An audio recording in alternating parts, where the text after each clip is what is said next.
इस विषय पर बातचीत करने के लिए हमारे साथ खास मेहमान डॉक्टर श्रीराम चौलिया, जो कि फॉरेन अफेयर्स एक्सपर्ट हैं, विदेश मामलों के जानकार हैं वो, और साथ ही साथ अजय मिश्रा, हमारे संवाददाता वॉशिंगटन डीसी से, वो भी जुड़े हुए हैं।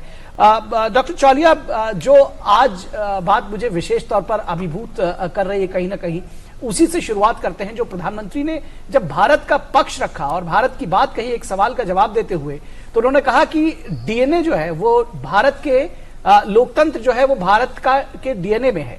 उन्होंने कहा कि हम इसको जीते हैं, ये हमारा स्पिरिट है और इसको हमसे अलग नहीं किया जा सकता है, और इसको शब्दों के माध्यम से संविधान में पिरोया है हमारे फोर फादर्स ने, बहुत ही कन्विक्शन के साथ, बहुत कॉन्फिडेंस के साथ, और जिसको कहते हैं कि खरा खरा जवाब दिया। क्या कहेंगे आप? जी हाँ, ये आत्मविश्वास का परिचय है, और मेरे ख्याल से एक तरह से एक उद्घोषणा भी किया है प्रधानमंत्री ने कि भारत की पर कोई आंच आने नहीं देंगे वो, और भारत की छवि जो है वो लगातार उठती जा रही है, परवान चढ़ रही है। लेकिन कुछ लोग जो है ये एक तरह से एक गलत प्रचार इन्होंने चला रखा है कि लोकतंत्र खतरे में है भारत में, और अल्पसंख्यकों का अत्याचार हो रहा है वगैरह वगैरह। तो एक तरह से उन्होंने ये सबसे बड़ा ग्लोबल मंच, एक तो संयुक्त राष्ट्र होता है, दूसरा व्हाइट हाउस, वहां पर वॉशिंगटन डीसी में जो बाइडेन उनके समकक्ष के सामने खड़े होकर उन्होंने एक तरह से मुंह तोड़ जवाब दिया, ये कहते हुए कि देखिए भारत जो है उसकी असलियत क्या है, वो उन्होंने साफ और बड़े ही शांत स्वभाव के साथ उन्होंने समझाया। लेकिन उसके अंदर एक कठोर मैसेज भी था, संदेश भी था कि हमसे खिलवाड़ मत कीजिए, क्योंकि भारत एक उभरती शक्ति है। जब जो बाइडेन खुद भारत को एक महाशक्ति कह रहे हैं, और जब जो बाइडेन ने तो बल्कि चीन के साथ एक तुलना भी की इसी सवाल पर। जो बाइडेन ने कहा कि देखिए चीन के साथ हमारे मीनिंग अमेरिका के रिश्ते खराब ही रहेंगे, और हमारे साथ बहुत कठिनाई है, क्योंकि चीन एक तानाशाही है। शी जिनपिंग जो उनके जो प्रेसिडेंट है वो तानाशाह है, और इसको जो बाइडेन ने कहा कि मैंने कुछ गलत नहीं कहा उन्हें तानाशाह के, बल्कि दूसरी तरफ उन्होंने कहा कि भारत एक लोकतंत्र है और एक मजबूत लोकतंत्र है। तो एक तरह से उन्होंने दूध का दूध पानी का पानी पूरा तरह से साफ किया है। तो जितने भी वामपंथी हैं जो कह रहे हैं कि भारत में कुछ खराबी है, या जो भारत की आलोचना कर रहे हैं, एक तरह से उनकी बोलती बंद हो गई है। मैं तो कहूंगा कि ये एक मास्टर स्ट्रोक था, ये जो प्रेस कॉन्फ्रेंस बुलाया गया जिसमें एक सवाल उठाने थे, हम जानते थे और हमने उसके लिए अच्छी तैयारी की है, और एक तरह से ये भी दिखाएं कि हम अब जो है निडर हैं और आत्मविश्वास से भरे हुए हैं, और भारत को कोई नहीं रोक सकता। मुझे लगता है ये सबसे बड़ा संदेश है व्हाइट हाउस में जाकर मोदी जी ने जो दिया है। जी डॉक्टर श्रीराम जी, जैसा कि हमने सुना प्रधानमंत्री, क्योंकि ये कॉन्फिडेंस वर्षों की मेहनत के बाद आया है, साफ तौर पर आज जो भारत की स्थिति है वो पूरी दुनिया में, क्योंकि तमाम कीर्तिमान भारत ने रचे हैं, जैसा कि हम वैक्सीनेशन ड्राइव की जब बात करते हैं वहां उस क्षेत्र में देख लिए, क्योंकि कोविड-19 पैंडेमिक पूरी दुनिया पर जिस तरह से उसका खतरा मंडराया, उसके बाद भारत ने जिस तरह से अग्रणी भूमिका निभाते हुए वैक्सीन सिर्फ देश में नहीं बल्कि इसके बाहर भी लोगों को सप्लाई की और अन्य देशों को भी सप्लाई की, और जो अपने आप में बड़ा कीर्तिमान रचा। तो कहीं ना कहीं ये जो कॉन्फिडेंस है ये यहीं से आया है, और आज जो भारत आत्मनिर्भर भारत की कड़ी में तेजी से आगे बढ़ता हुआ नजर आ रहा है, वो कहीं ना कहीं एक बहुत बड़ा पॉजिटिव फैक्टर यहां पर नजर आ रहा है। जी हाँ, देखिए कृत्य अगर अच्छे हो और जब दुनिया मानती है, तो अपने आप हम अपना कोई प्रचार नहीं कर रहे, ये तथ्य खुद ही बता देते हैं जी का परिचय। और बल्कि जो बाइडेन ने भी इसका एक इकबाल किया, उन्होंने कहा कि भारत जो G20 की अध्यक्षता के अंदर जो विकासशील देशों के जो मुद्दे हैं उसको सामने ला रहा है, और हमने सस्टेनेबल डेवलपमेंट गोल्स जो संयुक्त राष्ट्र के हैं उसको केंद्र बिंदु बना दिया है अभी G20 का, और उसका श्रेय जाता है भारत को। जो बाइडेन अमेरिकी राष्ट्रपति खुद भारत को श्रेय दे रहे हैं कि ये जितने मुद्दे हैं जो विकासशील देशों के लिए, खास आपने पब्लिक हेल्थ की बात की, ये क्लीन एनर्जी है, एनवायरनमेंट, इन सभी पर जो जितने भी सवाल हो उसमें अब उसका सार यही निकल कर आया है कि Bharat voice of the global south बना हुआ है, और वॉइस जो सबसे कमजोर देश हैं, जो वंचित देश हैं, उनके लिए सबका साथ सबका विकास सबका विश्वास, मोदी जी का जो नारा है वो पूरे विश्व के लिए चल रहा है। वो सिर्फ हमारे यहाँ भारत के अंदर गरीब तबकों के लिए नहीं है, ये पूरे विश्व के लिए है। और एक तरह से एक इस्तकबाल भी हो, एक तरह से कबूल भी किया है अमेरिका ने कि भारत ही है जो कि ग्लोबल साउथ का असली प्रतिनिधित्व कर रहा है। और आगे जाकर अफ्रीका की जो मेंबरशिप की बात हुई, जो प्रधानमंत्री जी ने प्रस्ताव रखा कि अफ्रीका को G20 में, अफ्रीकन यूनियन जो कहते हैं, जो पूरा उनका जो समूह, उसको एक G20 में भी एक सदस्यता मिले स्थायी, क्योंकि यूरोपियन संघ जो है, यूरोपियन यूनियन, वो पहले से सदस्य है G20 का, लेकिन अफ्रीकन यूनियन क्यों नहीं हो सकता है? वो भी एक बड़ा 55 देश है अफ्रीका में, और उनकी आवाज आनी चाहिए उभर कर। तो ये प्रधानमंत्री ने जो प्रस्ताव रखा है, जो बाइडेन ने भी स्वीकार किया कि हम भी उसके साथ सहमत हैं।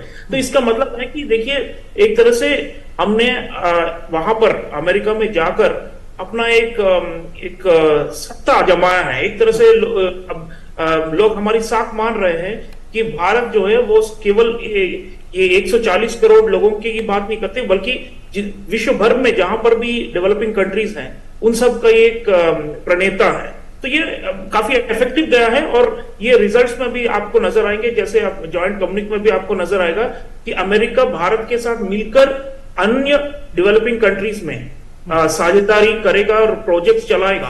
और इसका यही साफ मतलब है कि वो भारत को समझता है कि यही सबसे उचित नेतृत्व कर सकता है विकासशील देशों का। जब प्रधानमंत्री बात करते हैं पीपल टू पीपल कांटेक्ट की, तो उसके साथ में एक सॉलिड समझौता, या ये कहा जाए कि जो वाणिज्यिक दूतावास खोले जाने की बात भारत में 2 जगह, बेंगलुरु और अहमदाबाद में, और सियाटल में अमेरिका में, किस तरह से देखते हैं कि आप एक एक मुद्दे पर, चाहे वो पीपल टू पीपल कांटेक्ट की बात करें, जिस तरह से अभी आर्टेमिस की बात की, स्पेस अकॉर्ड की बात की, या फिर रक्षा संबंधों को आगे ले जाने की बात कही जाए, अगर पीपल टू पीपल कांटेक्ट की बात सबसे पहले करें, कितना महत्वपूर्ण है ये जो काउंसलेट जनरल खोले जाने, और कितना ये जो दोनों देशों के बीच में जब ये कहा जाता है कि जो लोग हैं वो ही एक कड़ी हैं दोनों देशों को जोड़ने के लिए?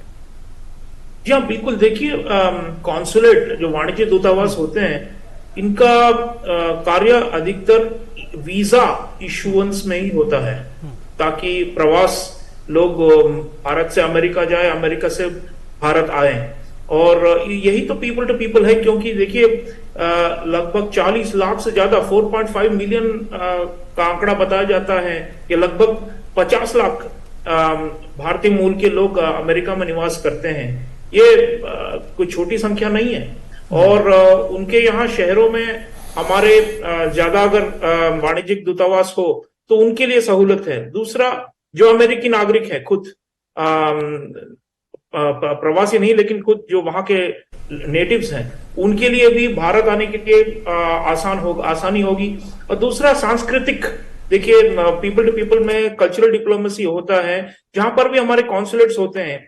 मेन तो एम्बेसी होती है जहां पर भी, जैसे वॉशिंगटन में है, लेकिन उसके साथ साथ जो अन्य शहरों में, बड़े देशों में हम कॉन्सुलेट भी खोलते हैं, जहां पर सांस्कृतिक भारत की जो झलक है वहां के आम लोगों तक पहुंचाए, वहां के आम लोगों को भारत की बेहतर समझ हो, और भारत के अंदर जो आमूलचूल परिवर्तन हो रहे हैं उन सब के बारे में जानकारी हो, प्राप्त हो, भारत को वो अप्रिशिएट करे, ज्यादा एक पॉजिटिव, सकारात्मक नजरिए से देखें। ये सब कॉन्सुलेट्स का काम होता है। और रही बात अमेरिका का यहाँ पे खोलने का, तो देखिए निवेश बढ़ता जा रहा है, व्यापार बढ़ता जा रहा है, तो कॉन्सुलेट्स जितने ज्यादा हों तो इन सब से भी फैसिलिटेशन हो जाती है। बेंगलुरु बहुत बड़ा सेंटर है हमारे लिए, और ये जितने भी फ्यूचरिस्टिक, प्रधानमंत्री जी ने फ्यूचरिस्टिक रिलेशनशिप कहा इसको, यानी कि भविष्य पर केंद्रित ये एक साझेदारी बन रही है। प्रधानमंत्री जी ने आईसेट, सेमीकंडक्टर्स,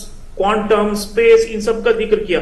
बेंगलुरु एक बहुत बड़ा हब है इन सब चीजों के लिए। तो अहमदाबाद तो है ही, गुजरात में भी बहुत सारा निवेश आ रहा है, विदेशी निवेश आ रहा है। तो मैं समझता हूं कि उन्होंने सोचकर ये जो जगह चुने हैं, इससे अवश्य जो कारोबार है वो भी आगे बढ़ेगा। प्राइवेट सेक्टर जो हम कहते हैं, डॉक्टर श्रीराम, इसी से जुड़ा हुआ मेरा सवाल भी आपसे है, क्योंकि जब हम व्यापार की दृष्टि से बात कर रहे हैं, क्योंकि हमने देखा कि औद्योगिक जगत के तमाम बड़े धुरंधरों के साथ प्रधानमंत्री नरेंद्र मोदी ने मुलाकात की और वहां पर कहीं ना कहीं एक नीति बनती हुई नजर आई है, क्योंकि यहीं से आने वाले समय में एक और मजबूती देखने को मिलेगी औद्योगिक क्षेत्र में भी और उद्योग जगत में भी। तो साफ तौर पर इसको अगर हम देखें तो इस पैरामीटर को समझने की जरूरत है, क्योंकि कहीं ना कहीं जो अर्थव्यवस्था है, इकोनॉमिकल फैक्टर की जब हम बात करते हैं तो वो उसकी कड़ी यहीं से जुड़ती हुई नजर आती है और जो आने वाले समय में और मजबूती प्रदान करती हुई नजर आएगी। जी, आप देखिए, भारत के प्रति जो आकर्षण है अमेरिका में सर्वाधिक अगर आप कहें तो वो अर्थव्यवस्था के जो बाउंस है हमारी, जो अभी भविष्यवाणी की गई है कि अगले कुछ वर्षों में हम विश्व की तीसरी सबसे बड़ी अर्थव्यवस्था बन जाएंगे, अभी 5वें नंबर पर हैं। और जो प्रगति हो रही है मोदी जी के नेतृत्व में देश में, इसी से आंखें खुली है इनकी। अभी पहले भी ये भारत को बड़ा बाजार मानते थे, लेकिन उन्हें उतने अवसर नहीं मिलते थे जितना अब होने वाला है। तो इसीलिए व्यापारिक संबंध जो है वो तेज, जैसे प्रधानमंत्री जी ने बड़े बड़े हस्तियों के साथ मुलाकात की है, इलॉन मस्क जो विश्व के सबसे धनी और बहुत ही उद्यमी व्यक्ति हैं, उन्होंने कहा कि मैं भारत का फैन हूं, मोदी का फैन हूं। तो इसका क्या मतलब है? इसका मतलब है कि जो बड़े पूंजीवादी हैं वहां पर पश्चिमी देशों में, खासतौर पे अमेरिका में, वो भारत को एक बहुत बड़ी आशा की नजर से देख रहे हैं। तो ये जो बदलाव है, ये अगले पिछले 9 वर्षों में हुआ है, जो भारत के अंदर हुई, जो रिफॉर्म्स हुए, जो सुधार हुआ, उसी से बहुत आशान्वित है। सेमीकंडक्टर्स, देखिए माइक्रॉन इतना बड़ा इन्वेस्टमेंट करने वाला है, और इस प्रकार बहुत सारे अन्य कंपनियां हैं जिनके सीईओ के साथ प्रधानमंत्री जी ने मुलाकात किया है। तो मैं समझता हूँ बिजनेस टू बिजनेस, एक तो पीपल टू पीपल हमने पहले ही चर्चा किए हैं, दूसरा सामरिक साझेदारी में मिलिट्री टू मिलिट्री भी होता है, डिफेंस, लेकिन साथ साथ बिजनेस टू बिजनेस, ये जो लिंकेजेस जो है ये बढ़ती जा रही है। जैसे इंडस एक्स अभी हाल ही में एक आयोजन हुआ है, जिसमें अमेरिका और भारत के दोनों तरफ से जो स्टार्टअप्स हैं, जो नई कंपनियां हैं और जो उद्योगपति हैं, उद्यमी हैं, उन सब के बीच में संपर्क बने, ताकि मिलकर ये लोग कुछ नया उत्पादन करें। यही सोच है जो आगे जाकर जाएगी। प्रधानमंत्री जी कह रहे थे कि हैकाथॉन भी करना चाहिए हमारे दोनों तरफ के साइंटिस्ट वगैरह के बीच में। तो बहुत सारे नए पहल लिए जा रहे हैं, जिनसे कि बिजनेस टू बिजनेस जो है वो भी बहुत ही मजबूत होगा। पीयूष गोयल जी हमारे वाणिज्य मंत्री ने कहा है कि 100 से 600 बिलियन डॉलर की आपसी व्यापार जल्द ही हो सकता है। अभी 190 पर है, यानी कि हमें 3 गुना लगभग बढ़ाना है। चीन का और अमेरिका का लगभग 500-600 बिलियन डॉलर के आसपास है अभी भी, हालांकि उन दोनों के बीच में तनाव है। तो मुझे लग रहा है कि अगले 5 सालों में हम देखेंगे कि भारत चीन की बराबरी करेगा हर मायने में, और खासतौर पर अर्थव्यवस्था के, अमेरिका के लिए अर्थव्यवस्था के मामले में।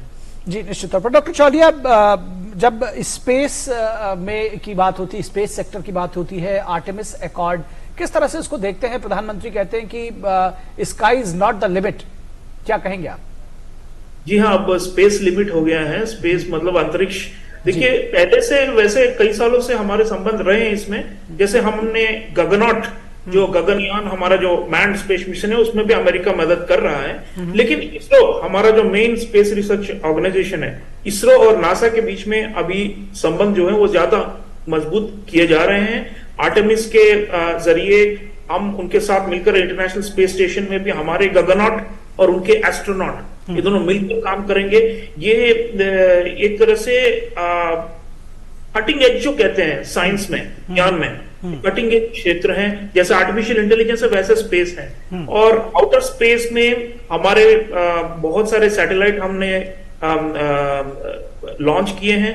अमेरिका की भी क्षमता है, लेकिन एक दूसरे की क्षमता का वो लाभ लेना चाहते हैं। और देखिए, ये सिर्फ वाणिज्यिक मामला ही नहीं है, कमर्शियल सैटेलाइट्स ही नहीं है। आजकल ये जो रणनीति है, इसमें भी आउटर स्पेस को एक बैटलफील्ड माना जाता है। और चीन की अपनी पूरी एक नेविगेशन सिस्टम उन्होंने बना रखा है। पाकिस्तान भी उसके अंदर आता है, और पाकिस्तान जीपीएस के अंतर्गत नहीं आता, जो अमेरिकन है। तो एक तरह से एक विश्व का भी एक बंटवारा है इन विषयों पर। और अगर आप आगे का युद्ध देखें, तो स्पेस के जरिए जो जियो स्पेशियल इंटेलिजेंस होती है कि जमीन पर क्या हो रहा है, पानी में क्या हो रहा है, हजारों मील नीचे, वो ऊपर सैटेलाइट के जरिए हम निगरानी रख सकते हैं। तो चीन की जो आक्रामक तेवर जिससे भारत को खतरा है, उस सब पे भी नजर रखने के लिए मैं समझता हूँ आर्टेमिस तो एक जैसे द्वार खुला है, लेकिन आगे जाकर दोनों के मिलिट्री आउटर स्पेस कोऑपरेशन सैन्य स्तर पर भी मैं देखता हूं कि बहुत ही अहम साझेदारी रहेगी, क्योंकि उनके जियोस्पेशियल इंटेलिजेंस के माध्यम से ही हमने चीन पर अंकुश लगा रखा है, और भारत और अमेरिका के बीच जो इंटेलिजेंस शेयरिंग है वो एक दूसरे स्तर तक पहुंच सकती है स्पेस कोऑपरेशन के माध्यम से।